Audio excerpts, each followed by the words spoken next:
So today we're going to take a look at the different types of operators that are in Excel. As you can see, we have the main 6 here, and we're going to show you some tests on that and basically explain how they work. So basically you want to know if something is equal to something else. All we have to do is type, first off, the formula is type equals.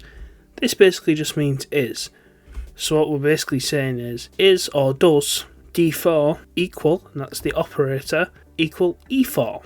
And every tab, you're going to see it's false, because 12 isn't the same as 10. But let's say we make our 12 a 10. You can see there that it changes to true. If we do this again down here for less than, we want to ask is 12 less than 10. So we're going to click equals, click in, add our operator, which is the less than sign, click this one, E5, and you see that's false because it's not less than. If we were to make this 8 or 9, you can see that it changes to true. The next one is less than or equal to, so we'll do this one, is D6 less than or equal to E6, and you can see that's true because 12 is less than or equal to 20. If we made this one,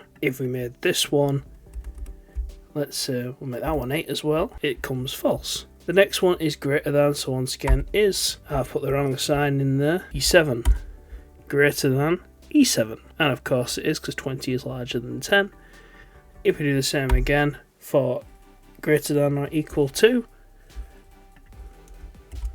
it is these ones.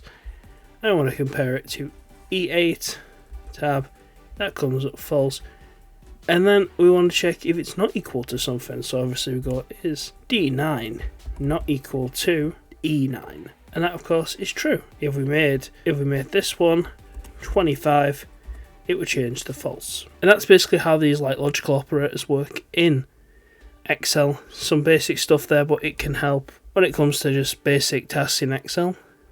Thanks for watching, guys. Hope that helps. Please like, comment, subscribe, and I'll see you next time.